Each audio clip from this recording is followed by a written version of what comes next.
Do a diddy diddy dum diddy do. Please, someone tell me you heard that.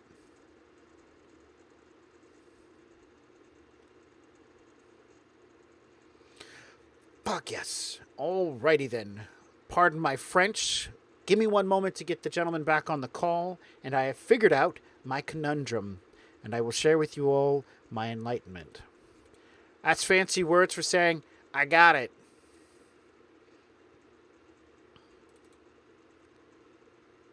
Yeah. Gentlemen, Hello, Hello. hello. all right, I am back and I have everything figured out, and I have with me the Twitch channel, and everything on the Twitch channel looks right. So, Excellent. I have Is there learned anyone still there? yeah, Radio's there, Robin's there. Everybody waited patiently. They're great people. They Oh, want how to hear this nice. story. They've watched it develop, and we'll see where this goes to. Okay. So I thought I was smart, and I think I know what the problem is. What's that? I've been using Google Chrome and Firefox at the same time, and Firefox is what the other Roll20 was open on, so that I could, for the purpose of showing the audience one thing and keeping my notes secret. I have to fix Ah, this problem in the future, and I'll segue this as to say, I'm going to drag this over so that everyone can see. As we saw in the last game of the Magic Shop, I have a map already laid out, but there are no shadows already installed. I have to fix it. I haven't fixed it because 3 of my players ditched on me this today. All right, ah. everything's explained. I've been using Firefox and Bing, and they are conflicting with OBS. I stopped using Firefox. OBS stopped acting up. It stopped giving me the error code on the screen. If you decide to stream, don't use Firefox. Don't use Bing. Don't use Bing, Honestly, period. yeah. Just don't use Bing. Use Period. Bing to download Chrome. Yep, that's its only use. So one option you could do is if you're looking for alternative browsers. Um, well, actually, you could do it via Google Chrome and just do it incognito. Yeah, that's my Log plan in as now, a is different thing. to do an incognito login using my other account for Roll20. I just thought I was smart, and this is whatever, and I am, and the problem is that OBS writers and the Firefox writers, they're not writing for the same crowd. Firefox is writing for a particular group and audience that use Firefox because they think you're smart. And OBS is writing for people who use, I guess, what, Ubuntu or something, or Hmm. Linux. They're like, oh, you guys should know how to program computers. All right. Are we on air right now? Yeah, we are. Everybody, I just broadcast that the entire internet, my Sling Blade voice. All right. One thing is I didn't really get to interject during the party, but Korad doesn't really drink alcohol, and he's very bashful and add flavor text. He's a very innocent farm boy, even though he's very ferocious. The ferocious half-orc fighter is a cute little innocent farm boy. Sounds good to me. Yeah, I can go he with that. shied away from all the women coming up and stuff, and like which he constantly gets because he's like the battlefield champion or whatever. But then he has zero charisma, negative charisma, so he always sweats nervously. Okay. Good stuff. All right. Dodging mortar and brick falling from the heavens, ash raining down, hot ash setting fire to buildings that are dry and older. People run and move about for safety, leaving the city or just fleeing down the road or getting into the water. Some people are jumping into the water, the river, to avoid the hot ash. And the night proceeds on like this for an hour or more. I want to say at least a 2 hour period of time of eruption and ash and smoke. During that, how far is my father's estate near the farm fields? Well, the farm fields stretch all the way up to Blumfost. So, I mean, that's your call. Is it in Blumfost? Is it in Callaport or Agri? I would think his estate would be closer to the city. I was wondering if, because I'd be worried about my father because he's getting on in age. If I was close by, that I can come and save him. That's Or your do you call. think it? Can I look out? How bad is the hailing of rocks? From what you can see, it's dark. The sun's probably gone down by now. You can hear it. What you do see are fires. Some buildings have caught fires. Some fields have caught fires. And so your first concern is not your father's safety, but the field catching fire. And this is a fresh, healthy wheat field. What if we're assuming your father grows some sort of vegetables, they can catch fire. The house catches fire. There's a lot of burnable stuff around there. Thankfully, we harvested most of it before the festival.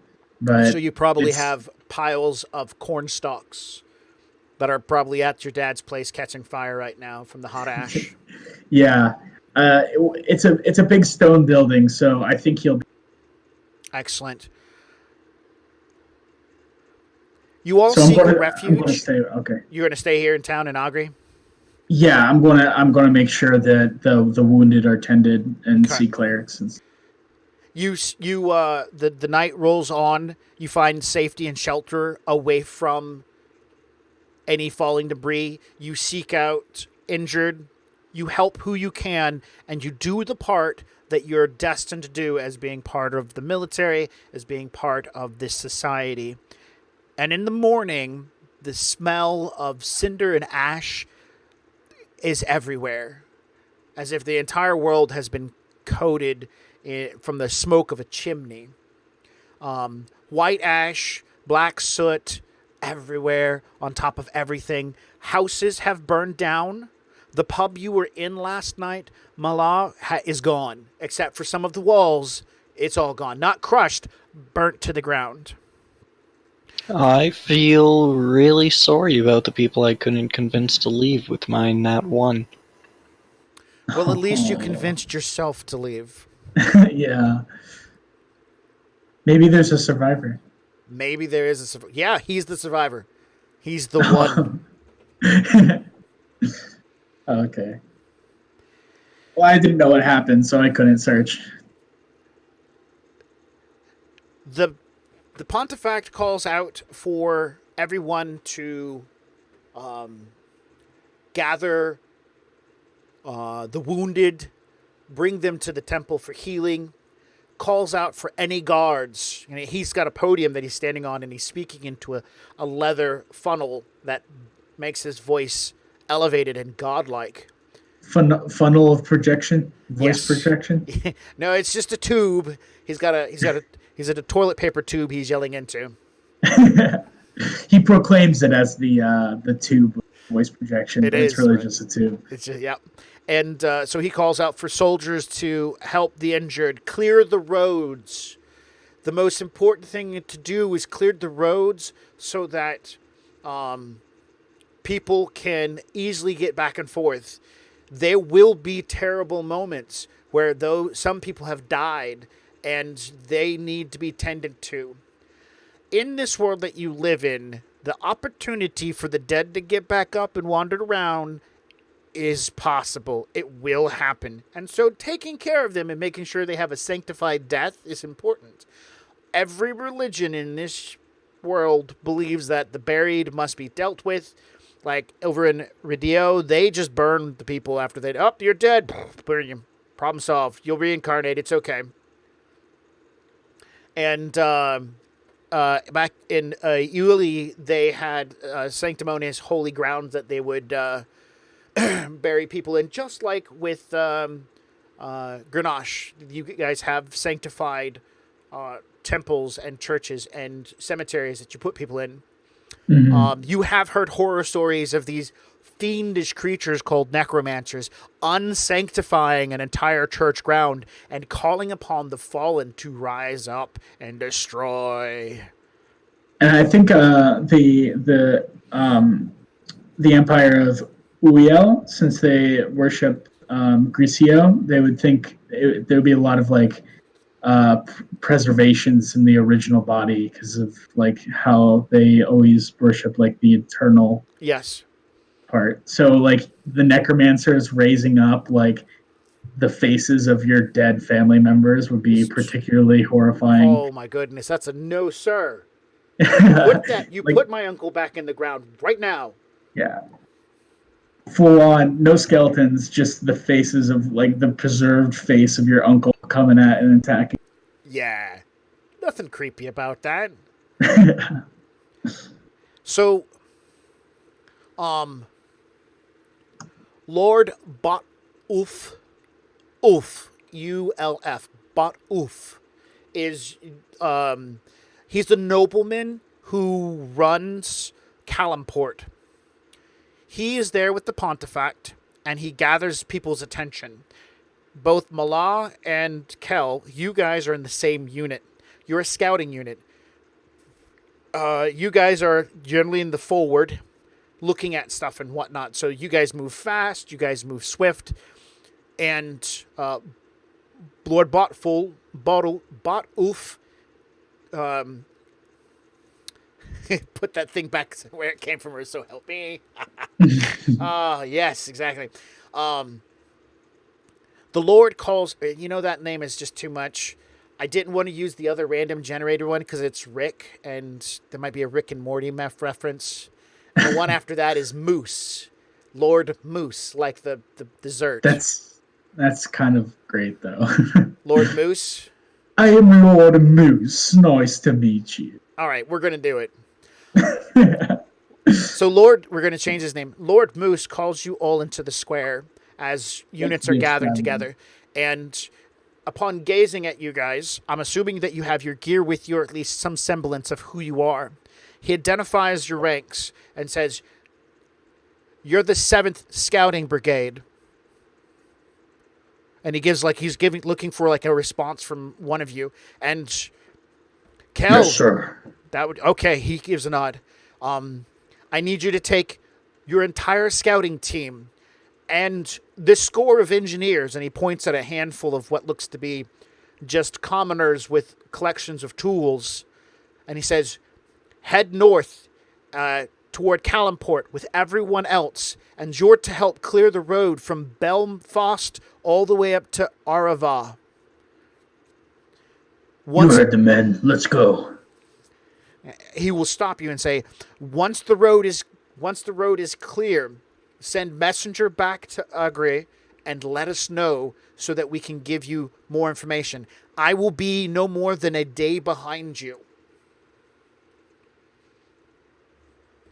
So he's asking us to clear the road? Yeah, he wants you to. So there's a lot of people heading in one direction. You and your scouting team are going to bypass Calimport, Blemfast, and you're going to go from Blemfast to Arava with this team of engineers, making efforts to clear the road of any debris that could possibly be there. Okay. Is there any stables nearby where we can get horses? Of course, you guys have your legion. Your group has their own fortification near the castle, and your horses are kept there. There's a total of 20 people in your unit, and right now, amongst who should be here, there's only 7. You 2 plus 5 more, and there is about a dozen of these engineers. They look like skilled laborers, or they look like they could be master craftsmen and stuff. So, not going to question that. Okay, so they're there to move the rocks. Move rocks, trees, reassess the road as best as they possibly can. All right. I'll gather up all the men and the horses and supplies we need, like food and rations and stuff. Okay. Takes you no time talking with the quartermaster about exactly what you're going to need. The engineers gather their wagons. They have 3 of them. They pile into them. In the wagons, they have tools, shovels, rakes, measuring devices, burlap sacks that have this stuff. A small collection of women and laborers, both men and women, join you in a 4th wagon, and in that wagon they put stocks of food and whatnot. And then finally, a 5th wagon is added, and in it is just a driver with more food and stuff, because people along the way are going to need stuff like clean water, food, to help them out. Okay.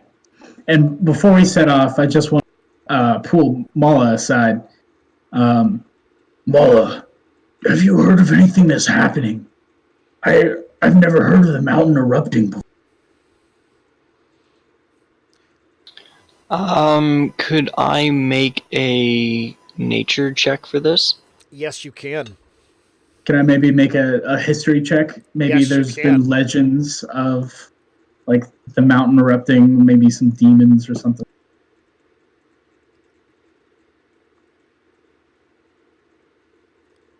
You can make a history roll.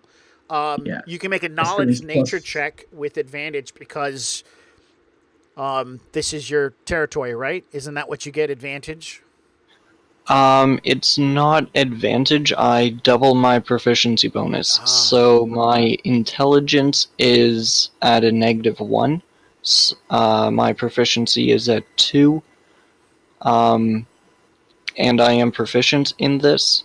So I'd be getting -1 +2 +2 or a +3. Understood. All right, go ahead and roll.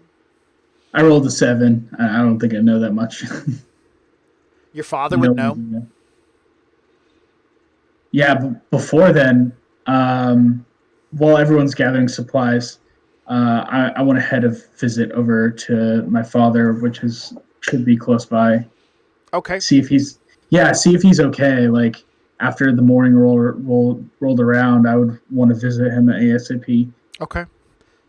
All right, Evan, what did Mala get for his roll? A 7 as well.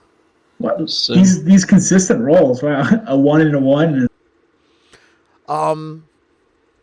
This is so unlike me.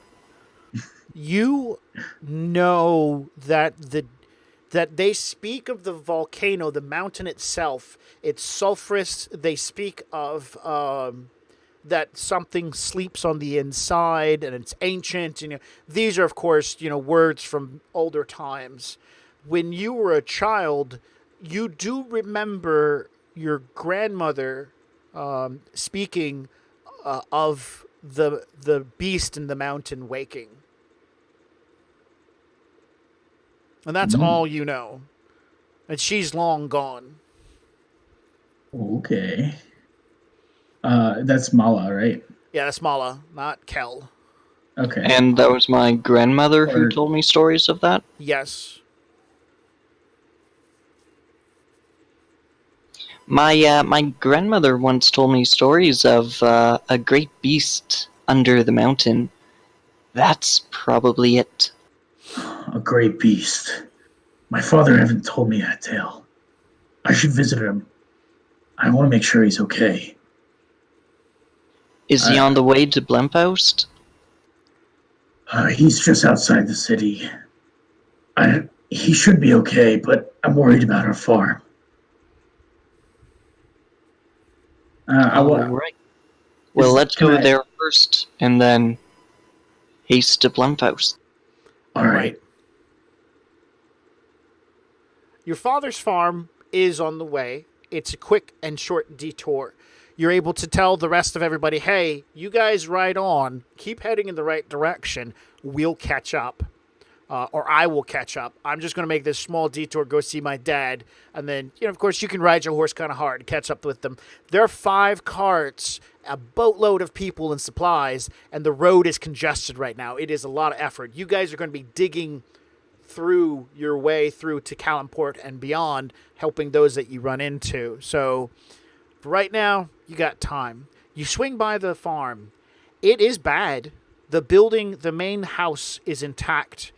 The elderly gentleman who helps work the farm is currently making piles of burnt corn husks and stalks, as well as you see that the barn, not the new barn, the old barn that you guys had, it's gone. It is a pile of cinder. There is a fire pit has been dug, and several of the younger laborers are moving about. One of the cows must have got stuck in the old barn, and they are throwing the charred body, into the fire pit. Nearby, there is 2 burlap sacks covering up the remains of 2 laborers that most likely died sometime in the night. You're not sure who they are. Maybe they're laborers. You hope they're laborers. I jump right off the horse and check the bags. You throw them off. To the left, you see an older woman. She is younger than your father, but definitely older than you, and she tended the kitchen. She seems untouched, graceful and peaceful. She lays there on the ground as if she's only asleep. Under the other blanket, you throw it back, and it is a haggard, burnt corpse of a man. Not your father, though. Okay. Your father wore rings, or wears rings. This one has no jewelry on him, and his clothing looks just like one of the laborers. Do I recognize him? Yes. Diggin is his name. Diggin. He's been with you guys for the last summer. He was new. He also lived in the old barn. That was his trade-off. Work for free, place to stay. Diggin. That old fool. I place the covers back over, and I just say a silent prayer for their everlasting soul. All right. What's up? The older gentleman, Huguet, steps forward, seeing that you've arrived, and he gives a nod. Master, your father's inside, and he's not well. Father. I run inside. He stops you as you rush past him. He's like, calm. The smoke. The smoke was through the house. Will he be okay? We have sent for a priest, but one has not shown yet. Do I know if there's any priests planning to go over here? Or... There's probably some on the road right now you could go harass. I mean, you have rank and title. Okay. If they're on their way, I won't bother. I would have definitely gone after some. I want to go inside though. All right, he lets you go. Huguet lets you go, and you rush into the house. It smells of smoke, as if somebody closed off the chimney in the kitchen and had it fill the entire house. It settles on everything. Ash is here and there. Some of the staff, some of the inside house workers are sweeping small piles of black and gray ash. You rush into the front room. There directs you to the back porch. On the back porch of your father's home, the stead, he looks out across the blackened field that was his farm. He sits underneath a blanket. His hair's been tied back. He's got his hands resting above the blanket. He's getting fresh air. The wind is coming across the fields.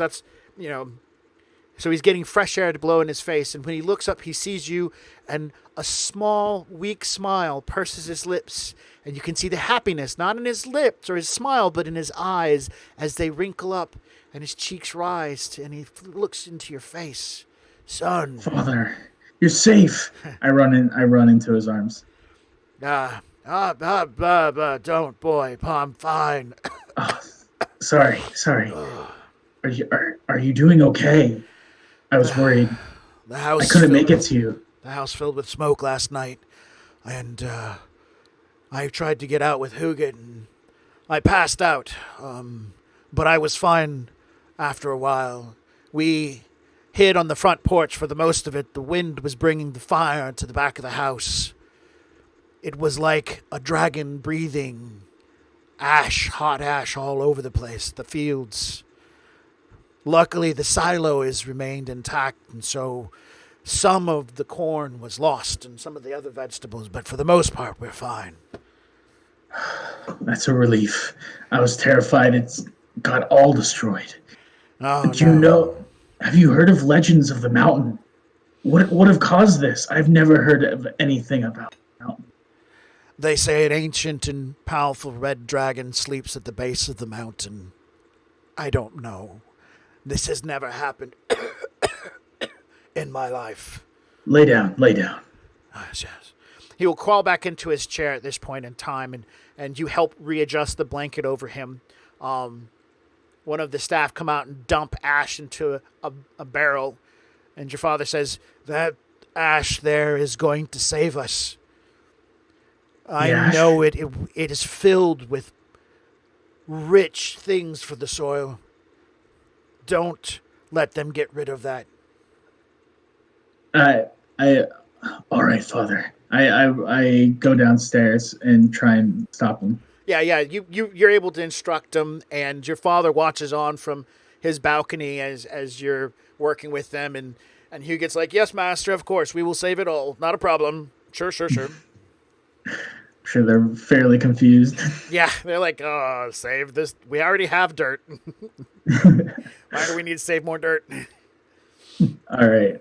I'll make my way up to say my goodbyes to my father. Okay. He will rise once again from his chair to embrace you and ask of where you're going and where you've been sent to. They've instructed us to clear the path. It's going to be a hard work, but I think I'll be back soon. We have to clear the entire road of all the rubble so we can get some help from the other cities. Will you be okay here? I will be fine. I will get a chance to get fresh air sitting up here and watching everything go on. Hugit is more than capable of taking care of what needs to be done around the farm. You go. Go clear the roads. Go help people. That's what you do best. All right, Father. I'll leave you in his care. Farewell. I hug him. Lightly this time. All right, cool. All right. I head back out. All right. I apologize for holding everyone up. And they never stopped. The engineers just look at you and be like, "We're not going to wait for you. We're going to keep going."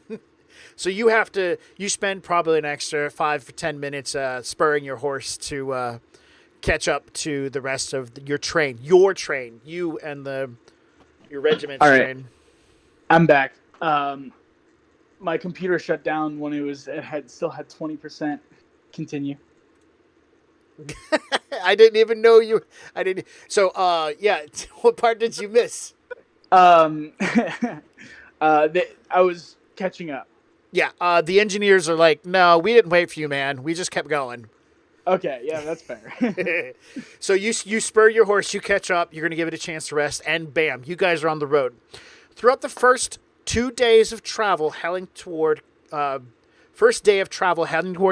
you have to stop at least once as you help break up debris from a house that is still burning. So you guys go in with hatchets and whatnot, and you guys help the rest of these people break a house down so that it burns in on itself. Okay, so it was far too late to save. Yeah. It's okay. At that point in time, and the guy from the 12th is like, "Hey, you got engineers. Why don't you guys stay and help us out? That way we can get the road from Calimport to Blumfast finished faster." How many engineers do we have? You guys have 12. He has 16. Oh, so do they look like they need more help? No. Okay, yeah.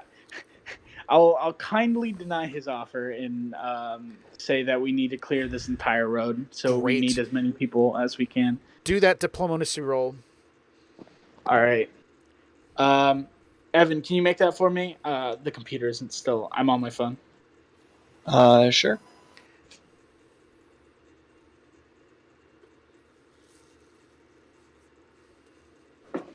Should have got someone else to roll. Plus whatever your persuasion is, but I don't think it matters. It's like a -1. Okay, so out of It's a -1. on the plus side, I did not roll a 1. Oh, you rolled a 3. Yeah. All right. Oh, So the guy says, you guys have some engineers. If we all work together, we can get this road cleared faster. And you want to tell him, no, our mission is to go beyond and work toward a unified roadway. You have this. You can take care of this. But what comes out is, stuff it. We need to get up there and do our job. I'm not trying to be mean, but you should handle your own shit, man. it's like all those Telltale games when you're like, it says just no, but it's like, screw off. Yeah, exactly. Screw off, man. We got shit to All right. Well, he's just staring at you like, "Bored." You know. So, your first day gets you to Calimport without problem and it's reason it's taking so long because you can on cart probably do about 5 miles. 1, 2, 3, 4, and it's 5 miles. So yeah, 1, 2, 3. So it's going to take you another day to get to Blemfost. All right. Between getting camping up for the night, etc. Yeah, you guys are going to have to set up a camp for everybody. And that's where you guys' skills and training as soldiers come in, because you guys know how to set camps and set up tents and prep things and cook food, stuff like that. I'm assuming that of the other 5 individuals of your unit, some of them have at least some cooking skills.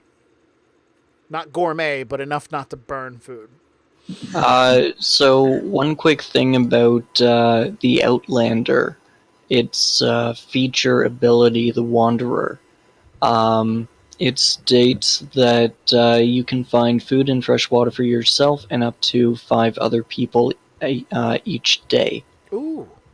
Nice. So I will definitely be, on riding ahead, weaving in and out of trees and fields and snatching a couple of rabbits for us.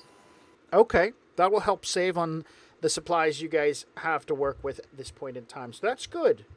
I'll be trying to cook, but then I would be kicked out because I'm a very terrible cook. Would cooking be survival? Yep. I'll cook. All right. Camp at Calimport is fine. The next morning you get up and Cooking check. no, there's no need to roll for it. You guys pick up the next morning and head out.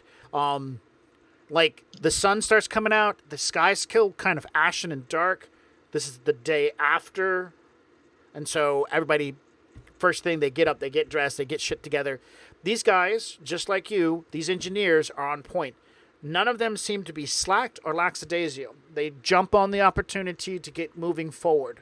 All the men, women, and laborers all join together and begin heading out. About noon, the sky is clear. The winds have blown a lot of the ash away.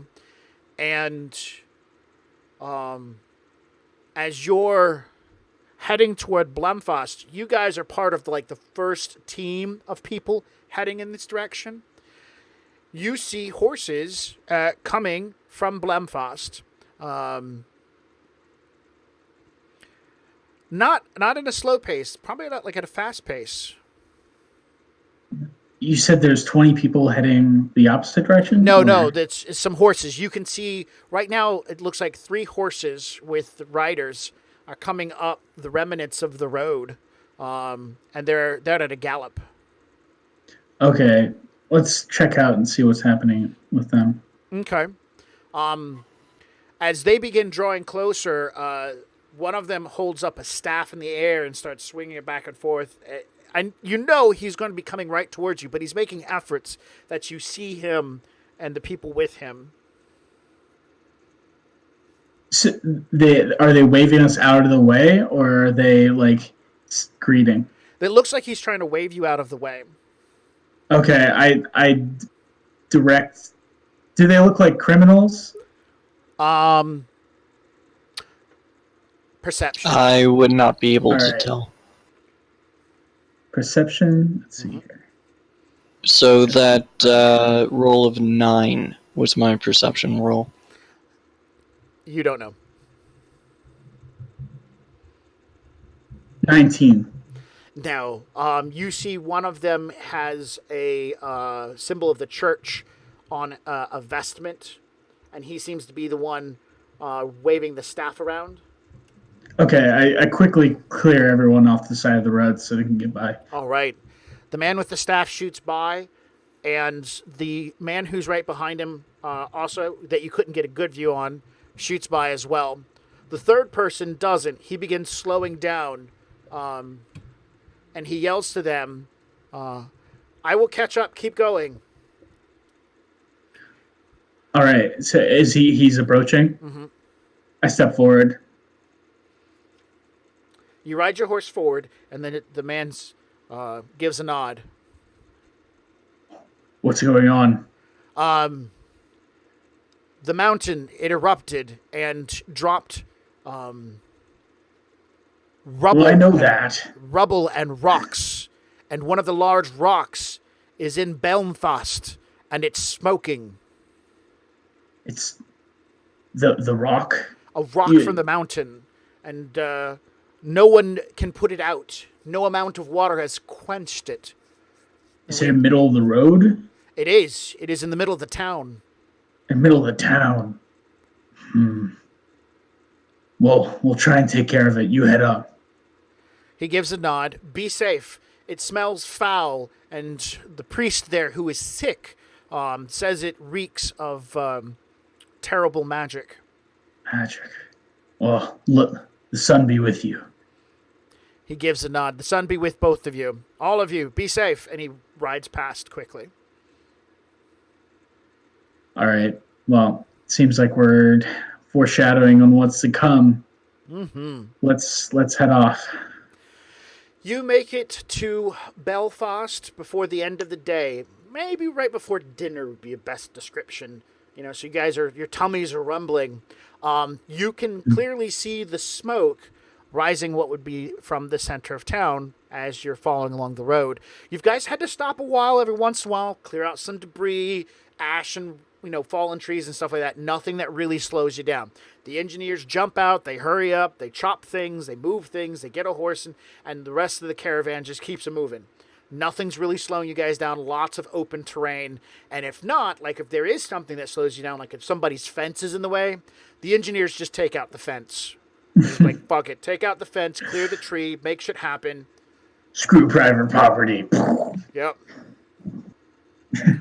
You guys arrive at town, and as you're pulling into Blemfast, you can see the rock in question. It is a bit larger than a man, and as big as round as some houses. It is cratered, the center of town.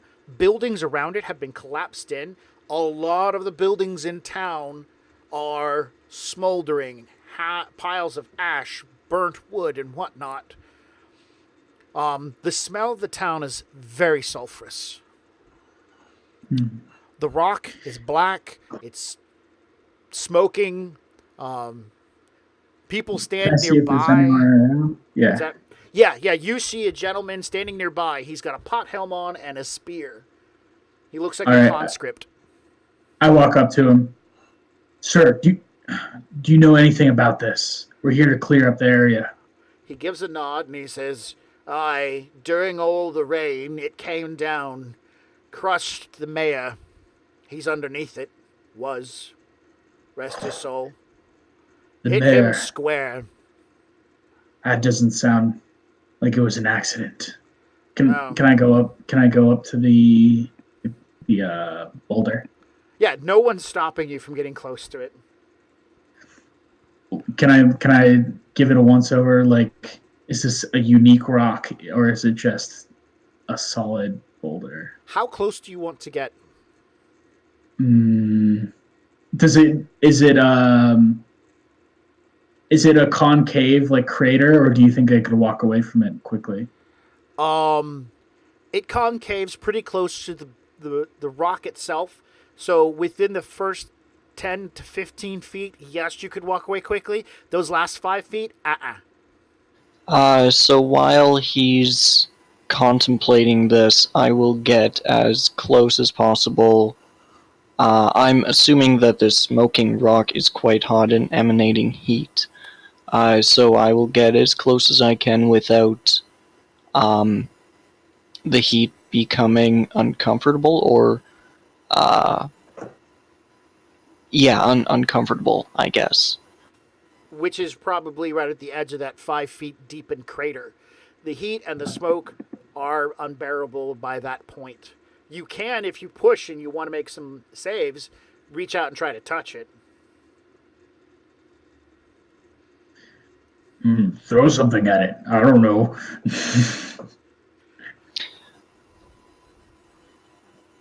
You know what? Is there a hammer around? Sure. Like a giant maul, like No. maybe a blacksmith, No, or yeah, there's probably a blacksmithing hammer. yeah, I'll get the biggest bludgeoning item I can find. Okay, you find an ore. An oar, Yeah, an Like a- unburnt like- ore. like a boat oar. Yes. Maybe something that can crush rocks.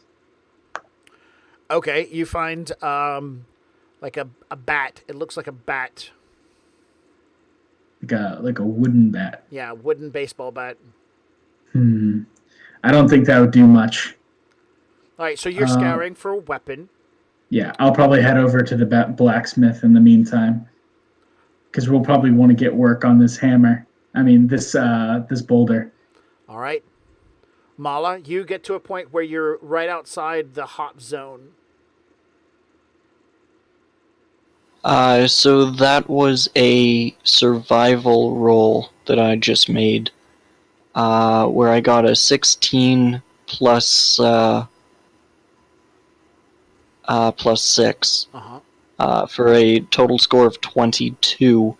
I'm wondering with that survival roll, what kind of rock it is, if it did in fact, come from the mountain, and how long it will take to cool down. All right, give me 1 second. I just got a notification that our settings might need to be changed because it says, is your video buffering? Use the low latency toggle under the... Oh, that's just so I can wash it. Is the video coming through for everybody online watching? Let me know in chat, please. Because I'm having latency issues.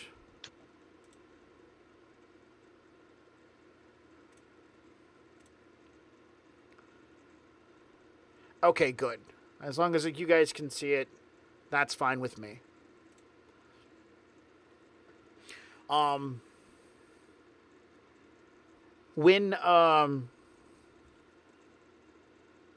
you get closer and you're feeling it, it is pretty hot.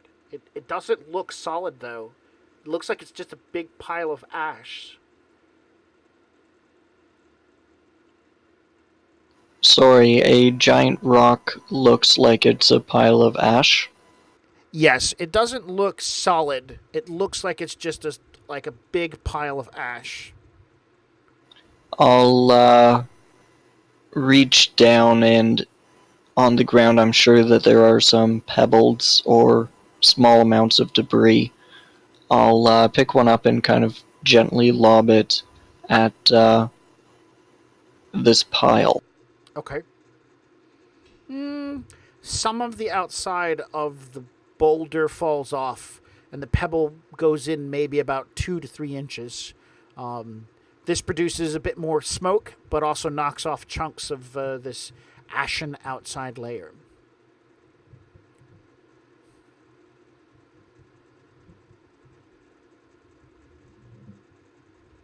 Would my survival check be good enough to make an assumption whether or not it will become dangerous in the near future? No.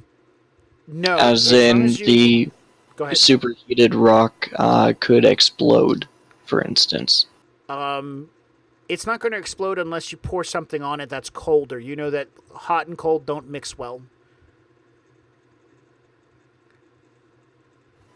I'll look back at Kalad. He has wandered off. I'm not wandered. He's looking for something. Yeah. Could I ask around for the nearest blacksmith? Yes. All right. So Did they point me? yeah, they do. They do. So like Evan, as you've studied it, you look around for Kel and you don't see him. You see him walking up one of the nearby streets. The engineers come forward and they're like, well, if you need us to move this, we're going to have to let it cool first. I nod.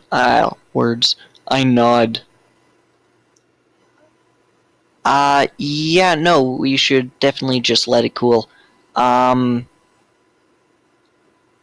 Maybe one of you guys can find Kalad for me and, let him know that we'll just leave it be for now.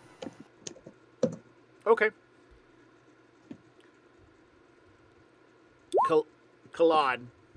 I just rolled an investigation check. It was 10 for finding.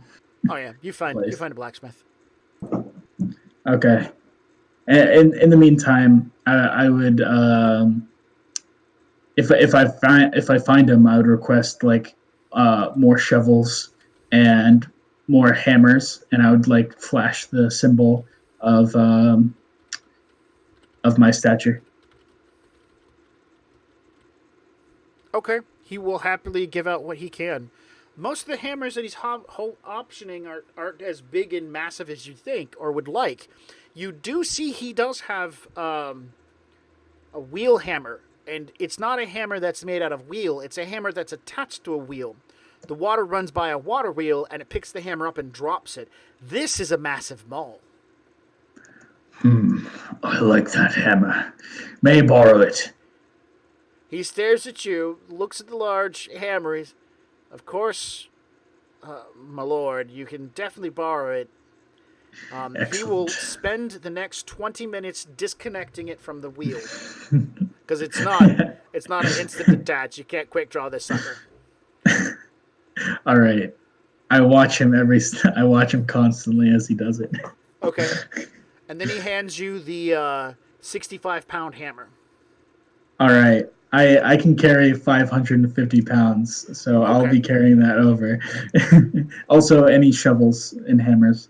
By this time, would the engineer who ran off to find him have found him? Yes. Given it's been 20 minutes? Yes. While you're waiting, one of the engineers walk in, and he says, Kel, Mala says we are to wait for it to cool before we do anything. But is that even possible? I'll talk to him when I get here. I shove a bunch of shovels. Take that back. All right, he'll take it back. You all arrive back at the rock, and Kel has returned with the most ridiculously sized hammer you've ever seen. All right, boys. I heard this is a magical clump of rock, so I hope you like the heat.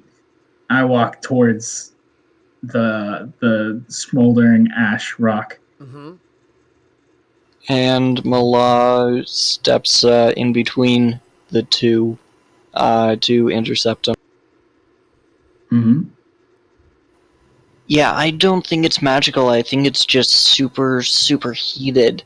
And, while it is hot, it can be volatile. So I would not do that,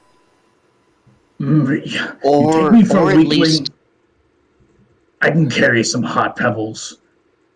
I take you for immortal, Hmm. as in you can die, as in I can die.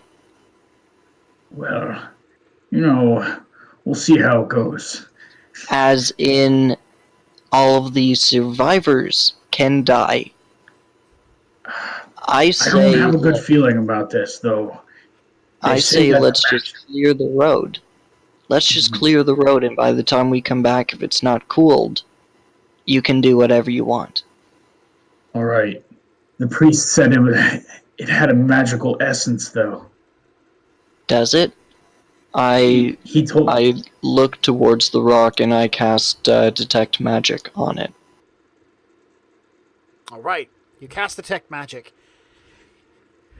Kel, do you know that Mala can discern magic? Uh, I would think that working with him for a while, it might I might have known. Okay.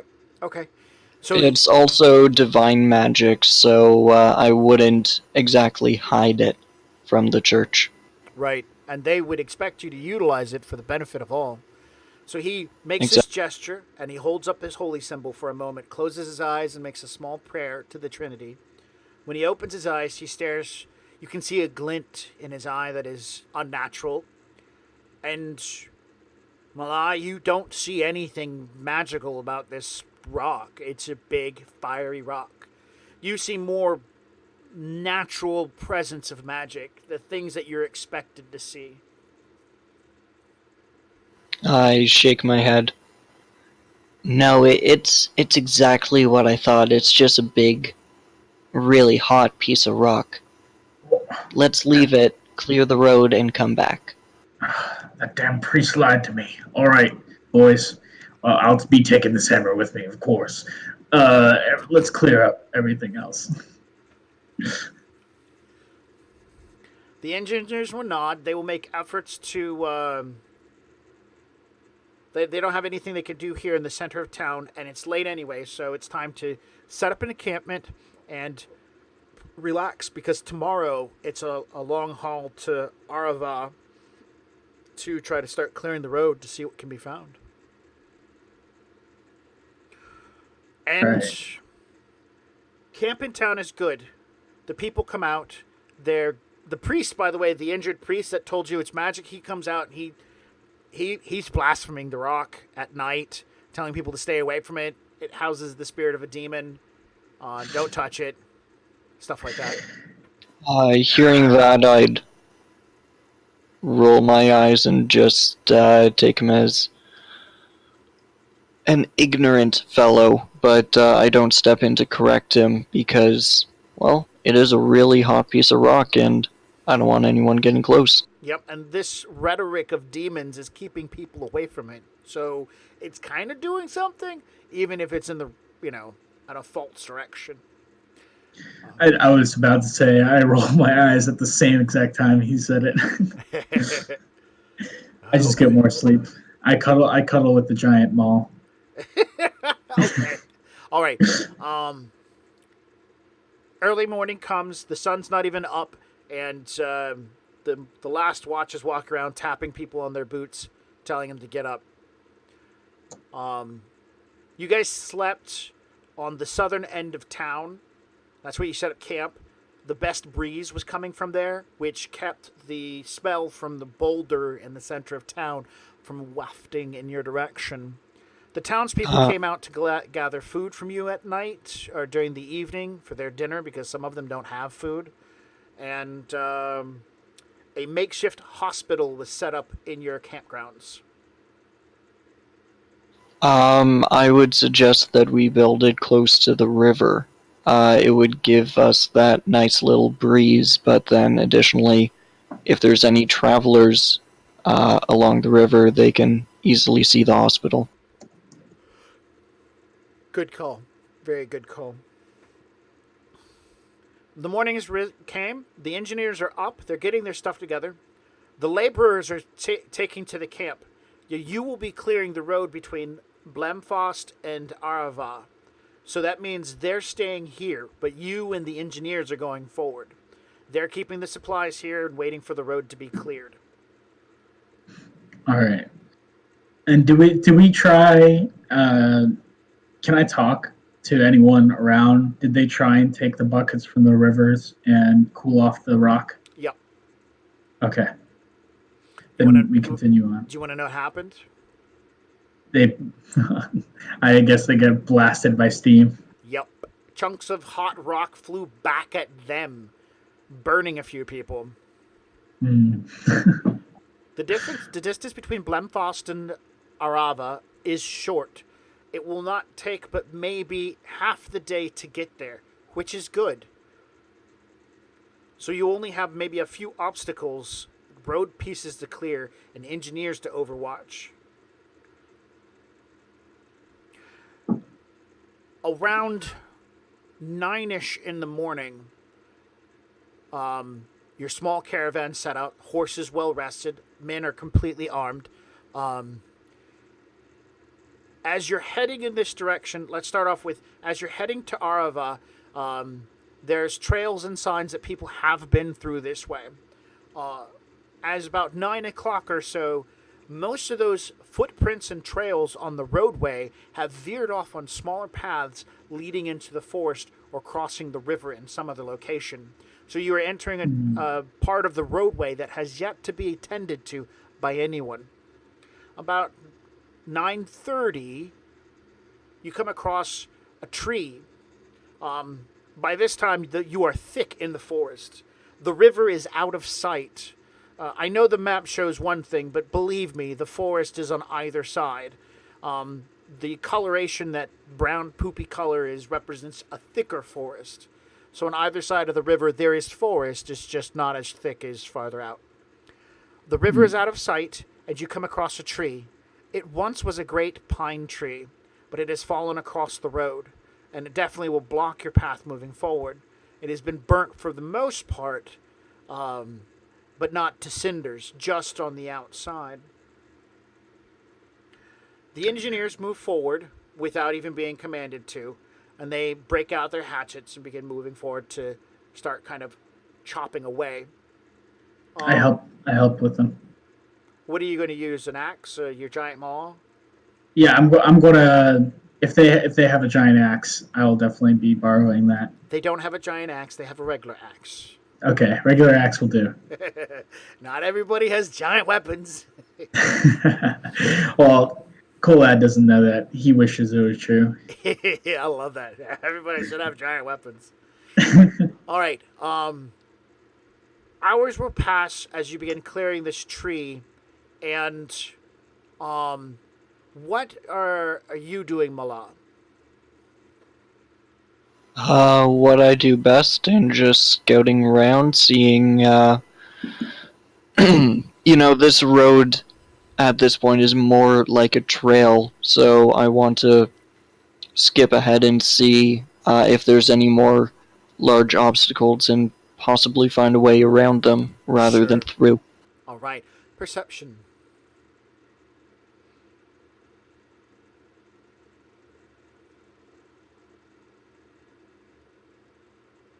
So a very nice roll, but Yes. I'll also attribute that to, I forget if it's Hunter or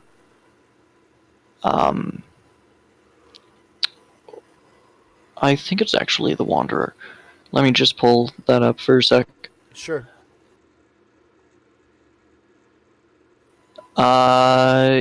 Under the feature Wanderer, you have an excellent memory for maps and geography, and you can always recall the general layout of terrain, settlements, and other features around you. So I'll be using that knowledge to guide my steps where, if I know there's a giant hill over to the left, I'll duck to the right. Okay.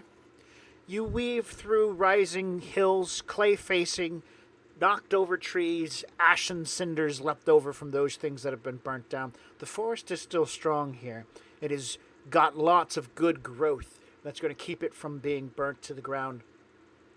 You find a tree. It's a nice oak that's been knocked over and in the whole storm and whatnot, and not knocked over, but burnt and fallen. And you climb up and onto it, looking around, down the next hill and looking for the river and whatnot. And you see on your northeastern side, or the right hand side of the road, in the forest, there is a boar.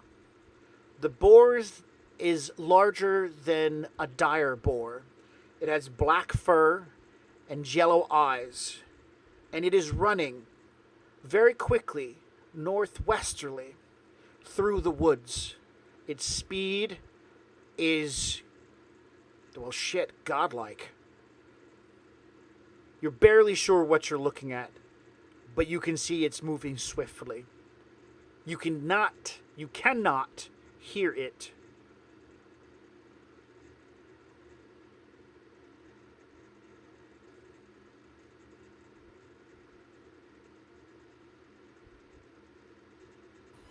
So at this point, I'm still hidden. As I'm traveling alone, this is a ranger trait. You can move through the wilderness, and if you're by yourself, you remain hidden and alert. So I'll have seen this coming from a while away. Yes. But I'm wondering if I can cast Detect Magic on it without it sensing my presence. Or rather, hearing me utter the spell.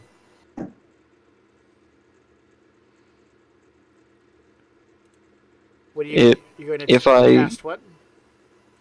Detect Magic on it. Oh, it's too far away for your magic to reach. I mean, that's like a 60-foot range, right? This thing is deeper into the woods. Yeah, I believe so. It's been a while since I played 5e. So it's 60 feet away and moving away from me very quickly. More like it's moving in the same direction of you. It's coming from a different location, but you swear that its course is straight for Arava.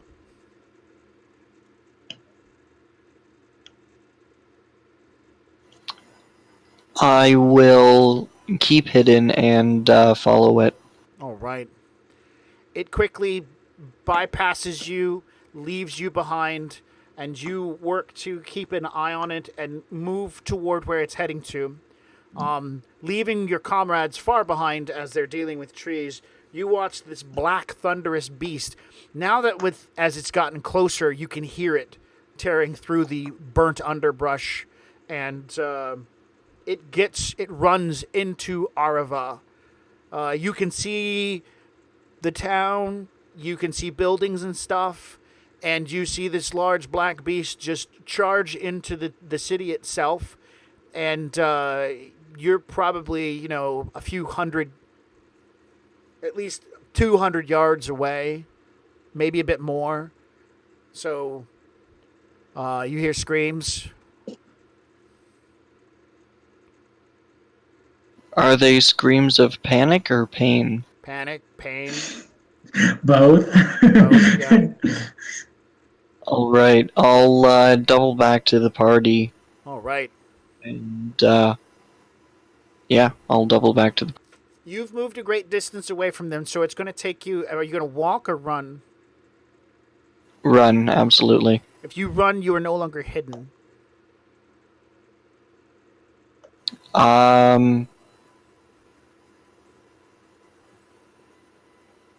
I'll be remaining alert, and if I sense anything or if I see anything, Okay.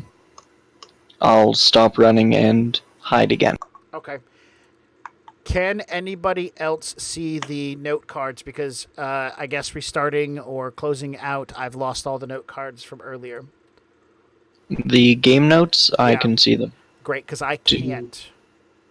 Alright, I'll copy them into Discord. Thank you so very much.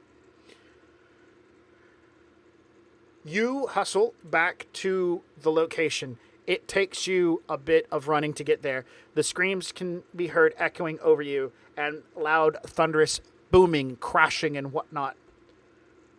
Back at the construction site, as you guys are hacking and sawing trees and chopping away, being incredibly effective and getting through this mess.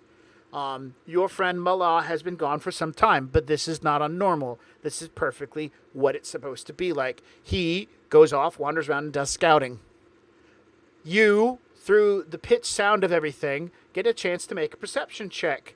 Kel, I will roll All right. perception for also everyone else. Where's the D20? Bam. Nope. Would everyone just get a passive perception? Mine- No, because there's noise. They would be listening over the sawing and stuff. I got a 20 in total. All right. Between the sawing, the hacking, the hammering, and whatnot, you hear a scream. Oh, what was that? They I continue know to where it's hack coming and from? saw. You have no idea. All you can hear now is sawing and hacking. Men. Stop. All right, they all start to stop. I try and hear again. Does it sound? Do I know where the screams are coming from? You do hear another scream. It sounds kind of manly, like "Oh my god!" Ah.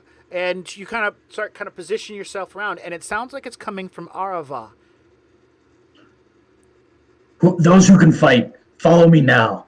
I unwrap my tower shield from the back and I ride off towards the sound. All right, grabbing your tower shield. Are you bringing them all with you? I'll be having my sword since Okay, I 'cause have my shield. I don't The think you can mall. Yeah, I shed a single tear as I look behind me, and then I continue on. All right. You and the rest of the Legion begin grabbing their equipment and jumping onto their mounts quickly, as quickly as possible. But you are faster than them, so you spur your horse and begin heading in that direction. As you head in that direction, you see Mala, and he is hot-footing it towards you, jumping through the Wow, bush. what's going on? There's a beast. A beast? It What kind looks of like a beast? boar. It looks like a black boar, but it's far, far bigger. I've never seen anything like it in all my years. Do I know of these kinds of creatures here?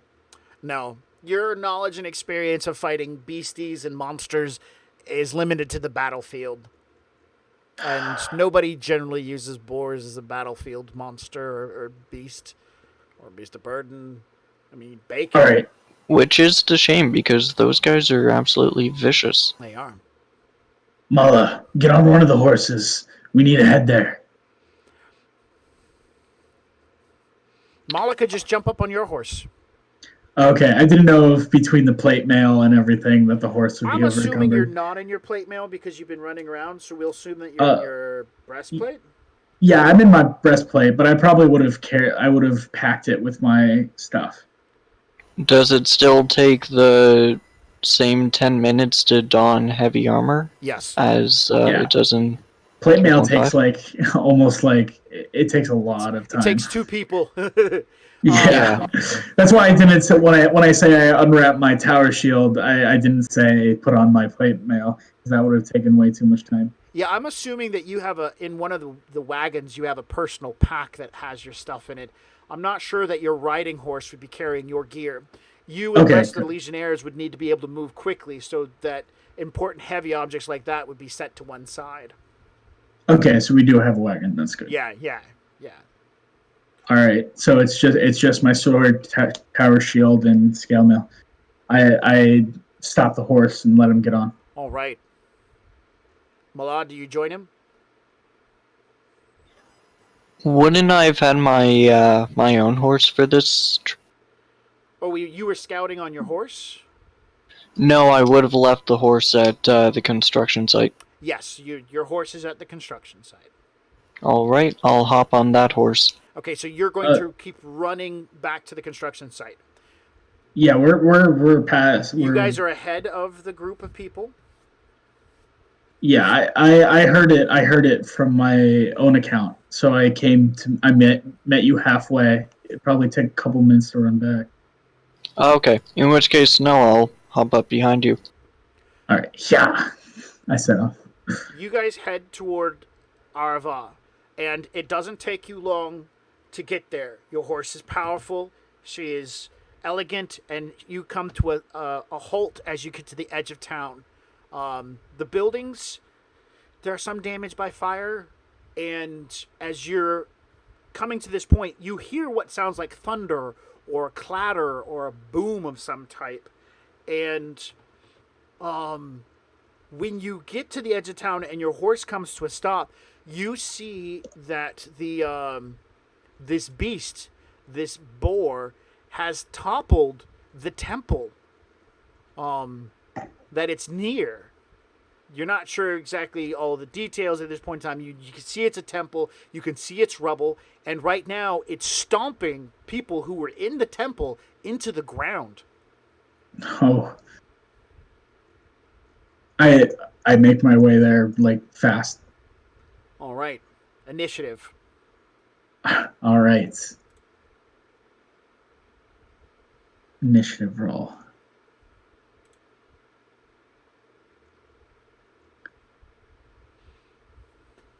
I'll be right back.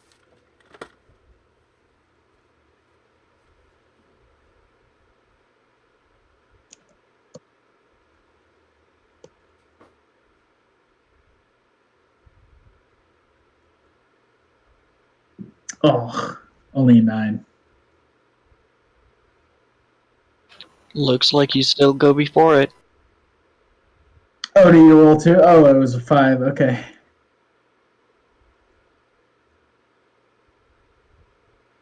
Yeah, I'm just debating on animal friendship or climb and shoot. It depends on if this is something natural. I wonder if did he say that there's anything different about this? Extremely large boar, like I've never seen before. Okay, so it wasn't volcanic or anything. And Draconic Kitty 04, I feel you. Every initiative roll I roll is like single digits. Right. So going first, Mala. You guys are about 70 yards from the rubble of the temple, and the beast is probably about 75 yards. There are people hiding in parts of the temple that haven't fallen, other nearby stone structures. They're trying to hide behind it. The beast is running up, knocking down section of unfallen wall, and if it finds somebody, it immediately jumps up on its back legs, taking its hind legs, jumps up onto pushes it up on his hind legs, take its front legs, and then stabs them into the ground with a crunch and a thud. All right, I will draw both rapier and scimitar, and ready my action for to see what Kalad does. Kalad.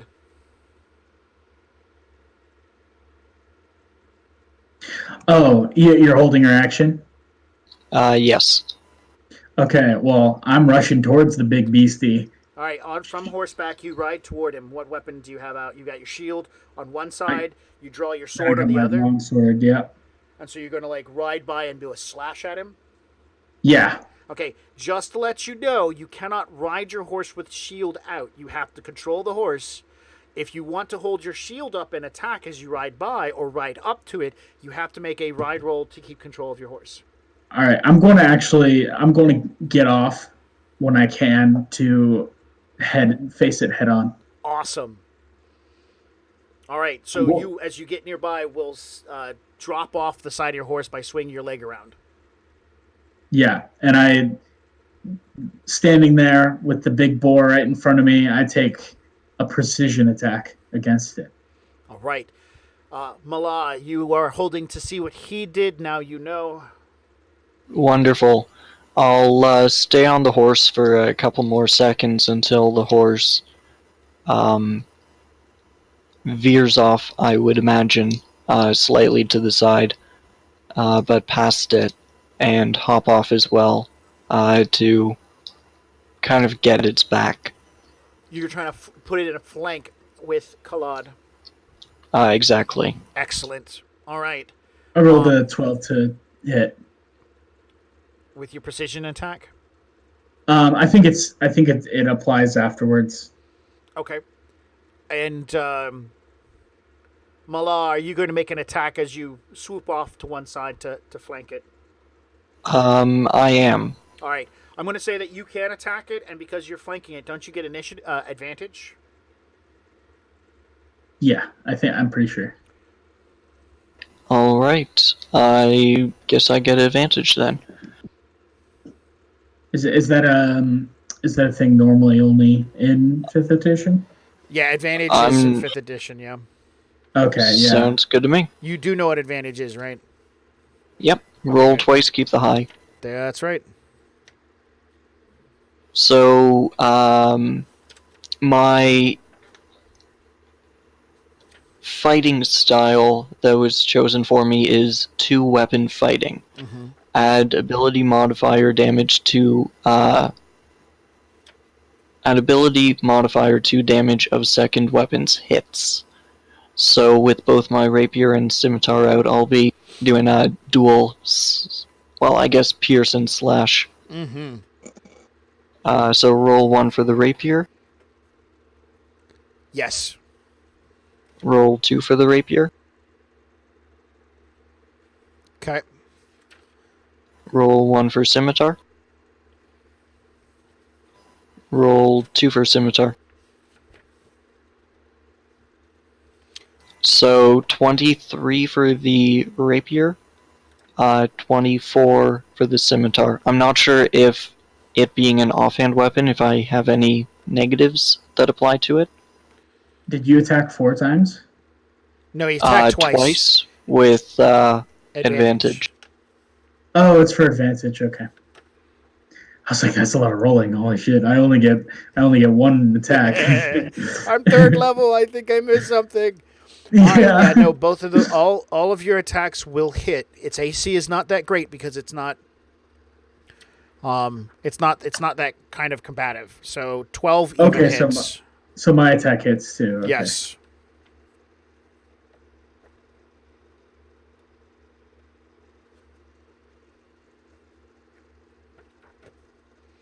Go ahead and determine your damage. Whoops, that's only supposed to be 10. I'm not sure why the +5 carried over.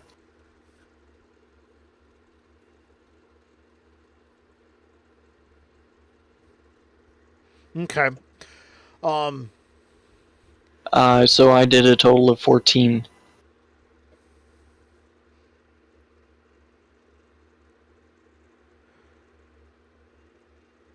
Excellent. 14 and All right. Kalad, you did. 11. Excellent. I get 6 from base damage and the precision added 5. Thank you, Acid, for subscribing. Greatly appreciated. Thank you, Asen. All right. I want to add one more quick thing. What's that? I would have let Kalad attack first. Mm-hmm. My Ranger archetype allows me to just pulling up the exact text for it now. Mm-hmm.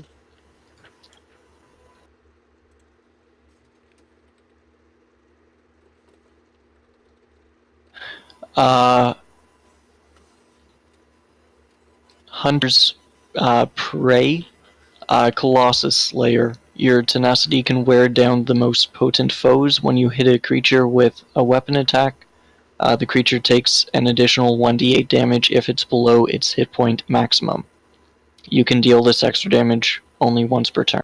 Oh, okay. So because he hit first and he did damage, you get an extra D8 of damage. So that puts me up to 30. 20 points total. Oh, 20 points. Yeah, you're right. 20 points total. 14 plus 6. And Kalad, you did 11. 11. Wow. Okay. Coming in hard. When you slash with your sword, bearing into the creature's face, you do sink deep into its black fur. And here's what happens that sets everything off. The black fur moves like smoke. The smoke parts, and your sword clefts into skull. And you chop into a chunk of boar skull. And so when you twist and pop and pull back, you get the creature's attention. It oozes not red blood, but black ichor begins coming out of the wound, though you saw no organs for it to bleed. It gags a little bit. When you thrust your blades into the side, and because you're getting right at its guts, you slash both to the left and to the right. Your blades move freely as if you had stabbed into clouds, but you see the same effect. The fur, which seems smoke-like, pulls back to reveal bones that you chip into, and then when you whip your weapons back out, the smoke peels back to where it's supposed to be, and black ichor begins oozing out. The creature then spins quickly as it realizes it's been hit hard, and it will use its massive tusks to gore Malah. AC of 15. I'm wearing studded leather armor, which gives me 12 plus dexterity. Dexterity is 17 for a plus 3. It gets an 11. It whirls quickly, and the tusks, which are massive and sharp, bear down, break rock and remnants of wall, which you dive quickly behind to get out of its way as it smashes, sending bits of brick and mortar to the ground. Flinging also its black ichor, covering Kalad with some of it. Kalad is visibly unhappy. Kalad, go ahead. This isn't the normal blood that he's used to. Malah, you get its top of the initiative. You are no longer flanking the beast. It is now facing you. And the wall that you dug in for cover, it is destroyed.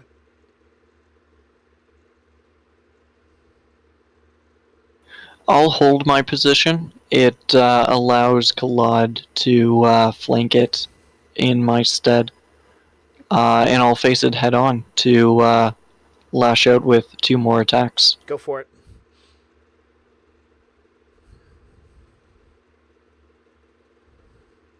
Nice.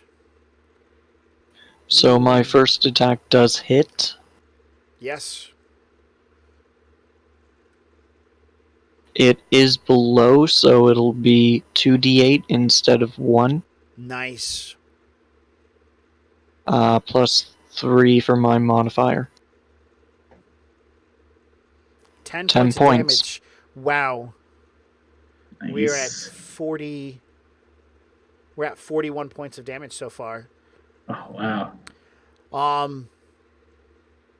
Kalad, he stabs into the beast's forehead where the eye is, and with both of his blades, he thrusts. One blade misses. He scrapes along the side of the skull, and he flicks the blade back out, sending another spray of ichor out, and also looks to cause the eye to just disappear into black ichor.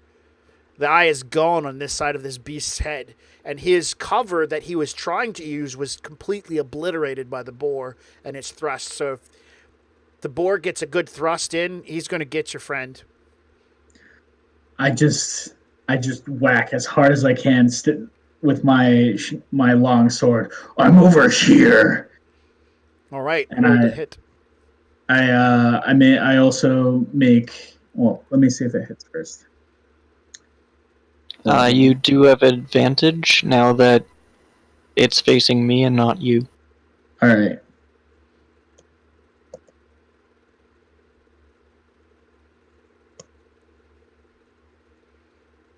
All right, so 13 to hit. Your swings in this combat are definitely... You you're just you're getting it, you're catching it just barely, but man, this is something you've never fought before, and you can feel that your hand might be slightly shaky on the pommel of the grip, but you land your blow. Do some damage. All right.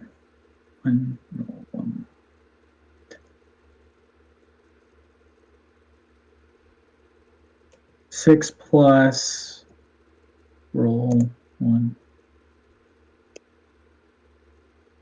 6. 12 points of damage. 12 points. Puts Going it at right for the hind leg. 53. Your shaky grasp, you don't get toward the hind leg like you want to. Instead, you go straight into the midsection, stumbling in. You don't feel okay. But your blade sinks into this black fur that spreads, and when you stumble halfway thrusting forward, grabbing a chunk of wall to hold yourself up, your cut meets the cut that Mala had put on the other side, and the two splits the beast's belly wide open. Guts, like intestines, begin pouring out. The thing is so massive, it's like a water slide of ichor and gore just slide out onto the ground. The creature begins hemorrhaging and fighting with its sudden open midsection and wound. On its turn, it must make its first save versus death. And it fails. The creature is beginning to struggle. It has problems standing. Its guts, which you can see clearly, are fading like smoke. Intestines just disappearing, leaving behind a blackened, disgusting trail. Top of Finish him, Mala.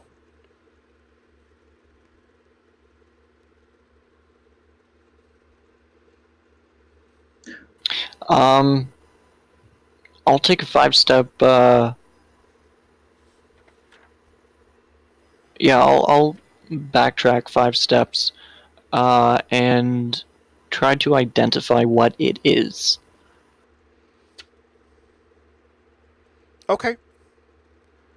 So there's a roll of 15, and if possible, this round I'd also like to use that detect magic on it. It is. If I can't, then that's fine. It is magical. Yes, you can use it. This thing. There are 2 schools of magic that you're detecting: necromancy and conjuration.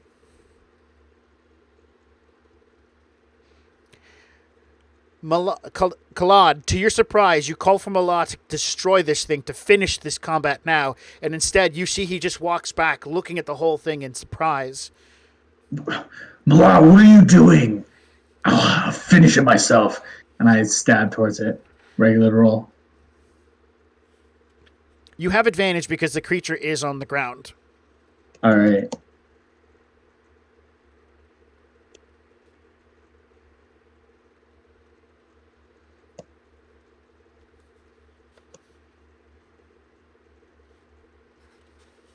All right, 24 to hit. Yes, you definitely hit.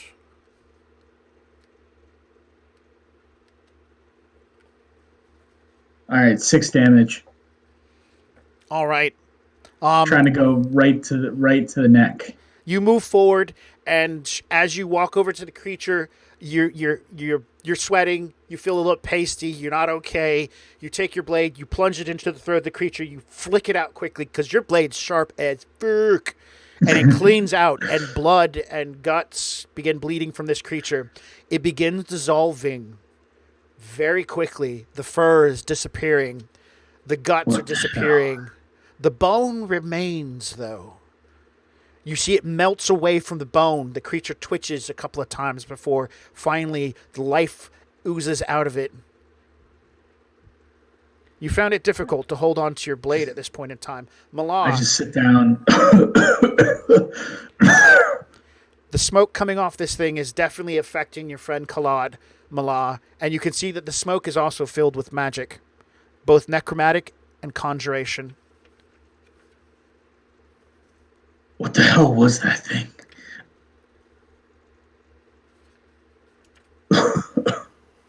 By affecting my friend, is it harming him or is it just He's breathing you that know magical smoke filling? smoke in. Yeah, he's breathing in magical smoke.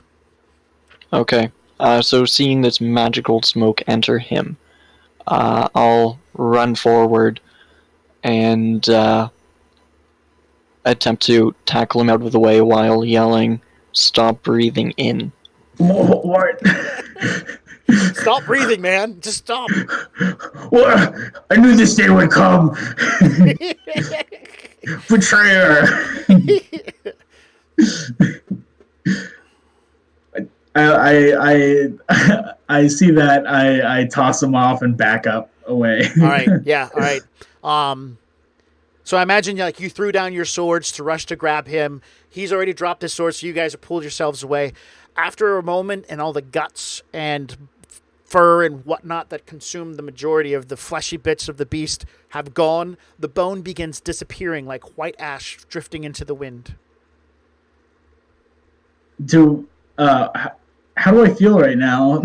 You need to make a Constitution save. All right. I was about to say go help the villagers, but I need to help myself first. All right.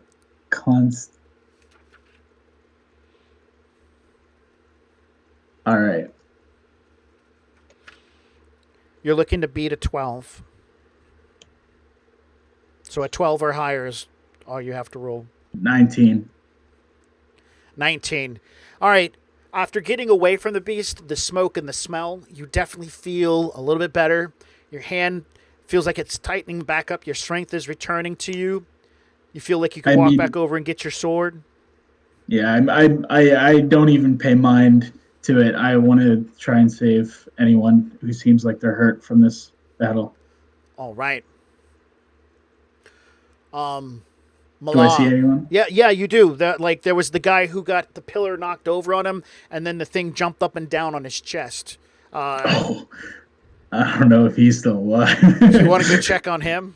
Yeah, I don't have hopes. Well, you don't need to be psychic or a spellcaster to know that guy's dead. I'll look elsewhere. All right. You see, as what are you doing, Mala? I'll walk over to the clearly dead person,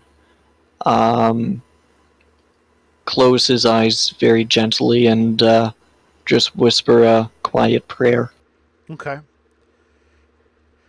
Kalad, as you're looking around for someone else to save, and Mala is praying for the dead man, you realize that this is a temple to Grisio. And this is not just, this has been a temple that's been refurbished or reordained, but this is one of the older temples, the Ulia temples that was left behind that were not either brought to the ground. They were just repurposed to support the Trinity. The boar attacked it? The boar destroyed it. The building, there's nothing left of the building except a few doorways and chunks of wall. Was it the first? Go ahead. Was it the first thing? Was it kind of outside the village? Like it was the first thing you could come to, or did it go through the village to single this out? Which do you want to hear? I really didn't want this to be singled out. This was singled out. He ran past homes filled with cowering children to destroy this place. He or she, whatever it was. I'm really worried. I don't have the intelligence to figure this out. I'm average. Well, no. This is easy to figure out. Demon war monster attacked this temple. Fuck. I automatically think like if it was a Grisio temple, I'm like, did the Sun and Moon priests like summon this beast to take it out, or was it like you said it was refurbished? Yeah, so when the transfer over, when your dad was young and everybody pretty much started accepting religion, all the that Ganesh did when they moved in. They just popped up some more temple statues and stuff. They did not tear down statues of Grisio. They left the big ones up, and they slid in 2 smaller ones for Salunia and Ao. Just like, cool, we'll just put these extra 2 statues here. Make sure to say thank you to them every once in a while, and we're good. All right. I'll try and make my way back to Mala. Okay. Mala, have you finished your praying? You are also very aware that this is the temple is the only building that the creature came after.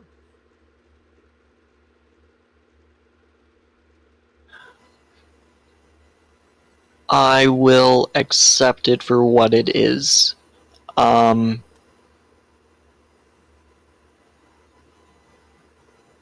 it. Yeah, I'll accept it for it? what it is. I'll, be happy with the fact that I was able to assist in putting down a creature, magical or otherwise, that was harming other people. But I won't care about I won't seem to care about the lasting consequences. Okay. Or implications. And Kalad, as you walk toward your friend Mala, he's finished with what he's doing. He's standing up. He seems to be attentive to going back and picking up his blades. Mala, did you see where this thing came from?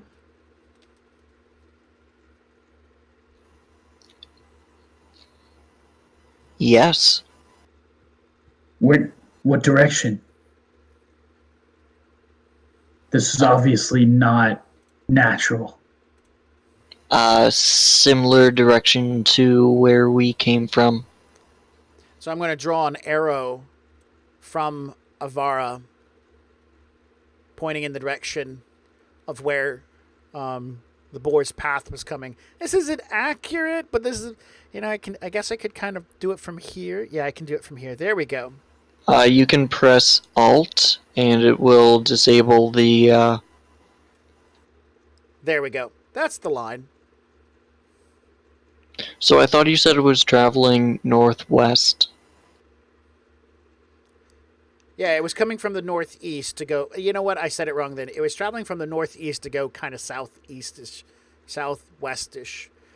So, this is the direction it came from, and this was the direction that you were coming from. Okay, so it came from deep in the forest. Yep. Well, do you tell me that? I do, yep. I don't like the sound of this. We need to find out where this thing came from before it happens again.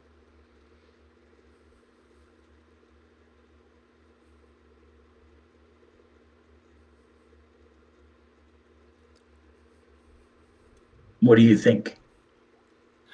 So I'm just doing I'm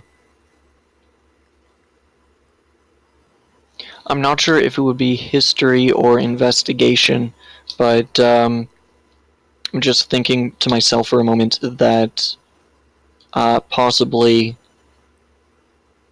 Ganesh or someone from Ganesh who hated Grisio sent it. Uh-huh. Might be a history check, maybe? I don't think an investigation check would... I think that's searching. True. Yeah. No, and I didn't think it was insight either. Intelligence? Yeah. If it's an intelligence check, then it's just a -1. Okay. There has been in the past animosity toward the leftovers of the other religion. If anybody of substantial power could do this, that's scary as fuck. That means they are definitely practiced in the arts of magic. This thing was not... This was a powerful summoned beast. Also, necromancy is outlawed. Okay, that's a key fact. I don't like this.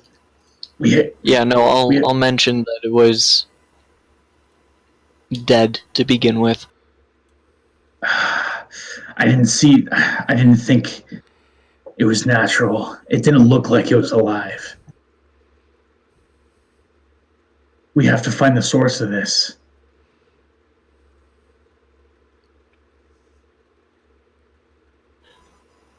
You know, I would say that we stay here and we send word back.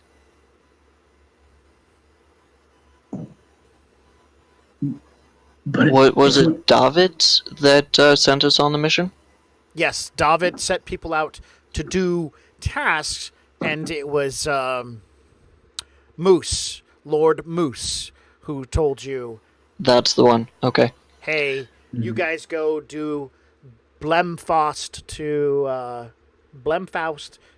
Arva. Clear the road. I think the best thing that we can do is send word back. The Lord is one day behind us. He can have how many days have we spent on the road? 1, 2, two. 2.5. This is basically day 2.5. And the Lord Okay. said, I will be right behind you. Now, if he is, he is. If he's not, he's not. Which means tomorrow morning you wake up in Blemfaust, and there he is. You know, sometime during the day, shows up and be like, hi-ho, chaps. What you been doing? Okay. We can send the survivors down the river in whatever remains of their boats as refugees, and along the way they should run into the Lord. He can send reinforcements. Until then, I think it's best to protect whoever wants to stay. Yeah, I think we should send word. Tell them to come immediately. We need their help. Okay. Well, I'll let you do the talking. Neither of y'all should be doing talking. No. The engineers, within the hour, you guys have got a chance to get around and start talking to villagers. And you're telling some of them, you guys got this place isn't safe. That was a terrible thing. People had died. And for the most part, they all agree. Only a few diehards are like, this is where I'm from. This is my village. I can't leave this place. All my stuff is here. Other people are like, fuck that. That thing was scary as fuck. Get me on the fucking boat now. I have no idea what the fuck his problem is. That thing like took down buildings. If you think there's going to be others, peace, I'm out. While others are like, we will rebuild. It sounds like Florida Yeah, it's Florida. during the hurricane time. So, you do get, and in that hour, you get a decent amount of people who are looking to do what they, get the hell out. The rest of the Legion does show up after the fight is over. You guys dispatch this thing pretty quickly. They show up, and the first thing they do is set up a perimeter around the town. Make sure everything's cleared and set up guard watches, because that's what you guys do when you secure a perimeter. And they do. Within the hour, the first of the engineers begin to arrive, exhausted. And, during this hour, probably a short rest, right? Yeah. All right. After that, the engineers arrive one at a time, and they go back out to continue what they're doing. And by the time it is 3-ish o'clock or so, all the engineers are starting to arrive with the wagons. They have cleared the roadway of ash debris, boulders, and whatnot, and they've made attempts to get everything ready. The quarries nearby, they're going to be going to the mountain tomorrow to get more rocks and start replacing the stonework. As part of their job, they have to get rocks from the mountain back to Arava, turn those rocks into stones, and then this is what they're here for, and then take those stones to Blemfaust, and so for the whatever duration or period of time is funnel cut stones for the roadway back down toward Agri. I tell them they'll need to hold off on that until we get it all sorted out. I tell them all about the boar and it came from somewhere, and we're not sure when the next attack is. Great. The engineer says to you, "What boar?" It trampled this entire building. It disappeared in dust when we killed it. What? How does it just disappear into dust? It was like undead. I don't know. The Legion will stand beside you and say, "We trust him. We're not doing anything." The engineer, on the other hand, says, "I need to start cutting stone and all the stones at the mountain. I'll be glad if you give me an armed escort up there to get it. At least the first few stones. We could empty two of the wagons, get up there and get some stuff to start working on. I get it. This is dangerous. You guys did something, fought a monster. I wasn't there. We didn't see it. There's no evidence. So we have a job to do." I take him by the scruff. I pull him close. "Listen, I don't do this, but you need to stay here. One day is what I ask, and we can set off and take care of this problem. I don't want you killed." Okay, one day. You get 1 day. And if I get in trouble for being 1 day behind production, I will refer them to you. Yeah, I will take responsibility. Okay, and he's fine with that, So in the meantime, they're going to take the moment to start setting up some levels of protection for the town, several damaged buildings. You're saying it's dangerous, so they're going to go ahead and start fortifying at least some structures so that people can survive if something bad happens. All right. We'll probably wait for the reinforcements. What are you going to do, Maul?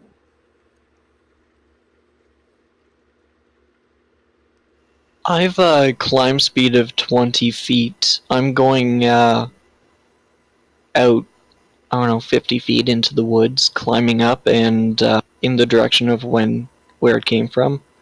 And I'll just stay on guard to see if anything else is coming this way. Okay. The trees are very thick in that direction, so unless something gets within a few hundred yards, you're not going to have a good line of sight. So, from where you're at, you can probably see that not even this full square. That's fair. But I'll remain close enough that a loud shout would alert them. Okay. Also, I wanted to point out, I was going to try and go for a more Orcish accent, but Death Striker said Batman voice, so I've been sticking to that. Do it, man. It's what's going to work for you. "I'm Batman. Where is he?" It's good, man. It's good. When the engineers begin making some efforts to reinforce the buildings, they do get a chance to look at the remnants of the temple, and they themselves pay homage for the loss of the temple and the damage. Apparently, the priest of the temple was in the building when it came down. So there's nobody to man the temple at this point in time. No religious healings or anything like that. So it turns to some of the locals to start taking care of the fallen and make efforts to bury those. Since you guys are legionnaires, you're skilled in burying people. That's one of your other talents, digging holes. So you and the rest of the team, when you're not on watch, begin putting the dead into the ground. That takes into the evening when Malah gets finished watching and someone replaces him. He comes in and begins taking over. So it's a holy hole. Yes, it is. Somebody takes over his watch and he begins prepping food and whatnot. Seeing your plight, the locals who are staying will make efforts to prep you guys some food. All your food was left back in Blemfost. So tomorrow someone will need to go back to Blumfoss to bring some food up this direction so that these people also have some relief. So on my walk back into town, or into the village, I guess, I would attempt to forage as much as I could Sure, as sure. well. Um, how much you're able to get for? Myself and 5 others, so 6 total. We're going to cut that in half. It's going to be yourself and 2 others because this area has been badly burnt. No, you know what? You can definitely find burrows of animals that unfortunately did not escape the flames and died of smoke inhalation. So you find some smoked ground squirrel. Sounds tasty to me. Down in Florida, ground squirrel is a euphemism for something else. Do you know what that is? I'm perfectly fine with not knowing. Good deal. All right.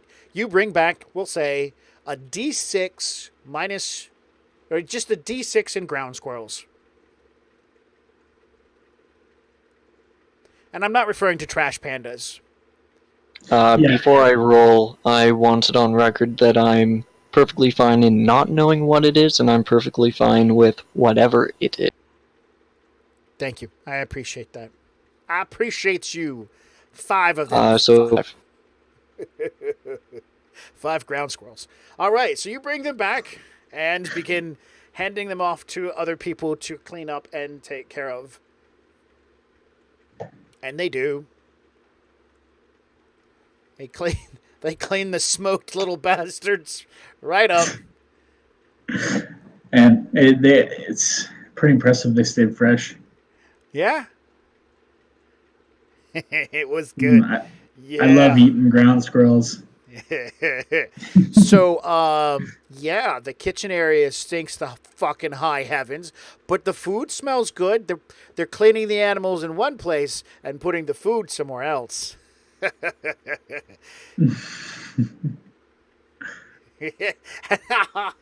Let there be smoked ground squirrel. And thus it was, and the hunter saw that it was good, and they ate plentiful. All right. You guys don't have tent setup equipment, so you guys are going to be finding places in houses to hang out with. to be fair, the majority of the village did leave, so I would assume that we could just crash in their now vacant homes. Yes. just late at night in underwear, stealing people's stuff from their fridge. Yeah, you open the larder, the light comes on.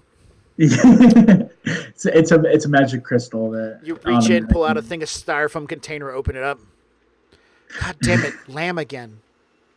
In honor of Father's Day, if you really want to give him a present that'll light up his face, wait till he opens the fridge.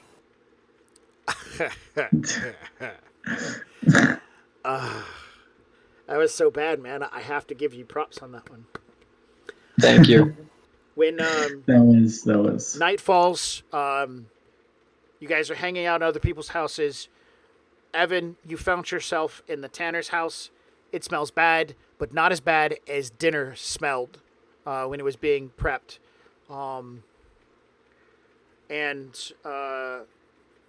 Star-Lord, where were you hanging out at? Did you want to crash with other Legionnaires? I would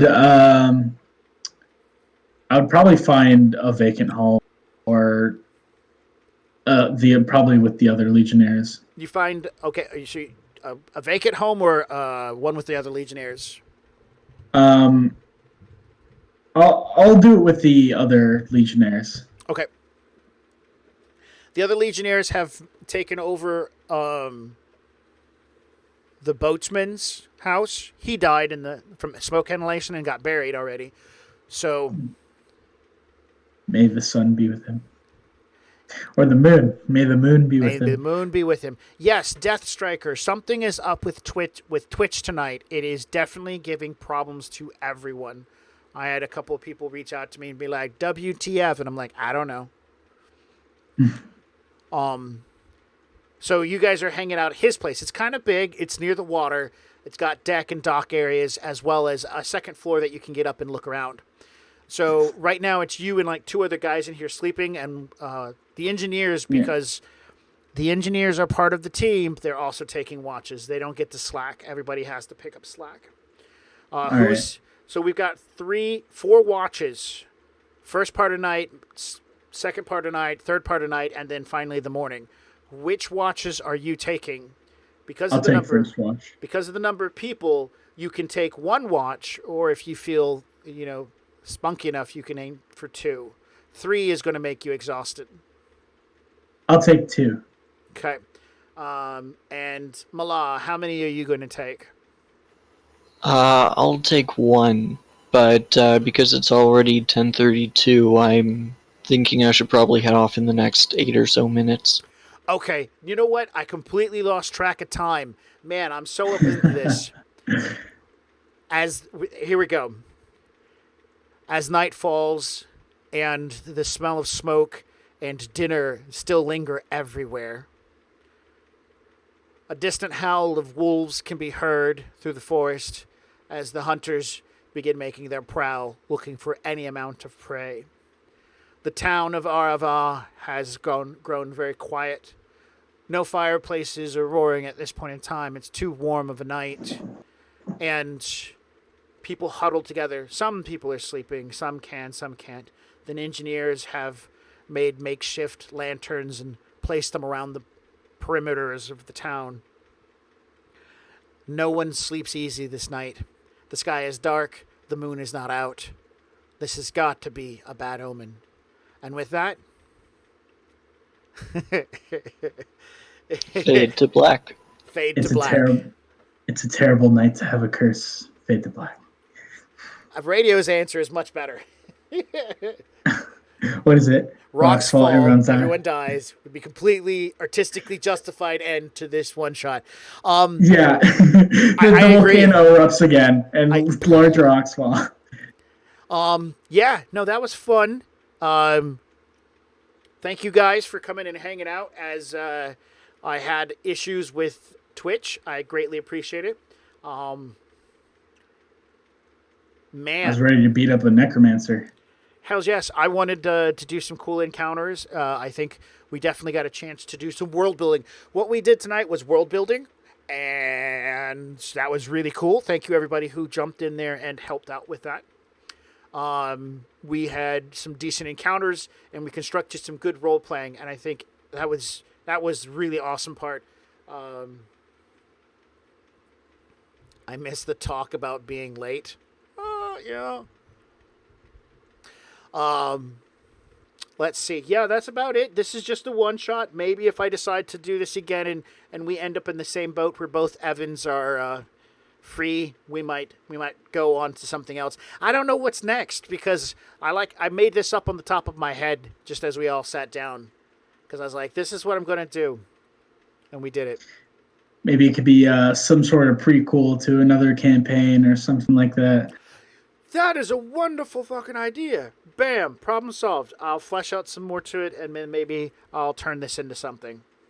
Like it'll flash forward to maybe like when we're a lot higher rank or something like that. Like Yeah. Coral is like a general. Fighting the shadow demon monsters. Yeah, the calamity is happening and volcanoes are erupting everywhere on the world. Oh my goodness.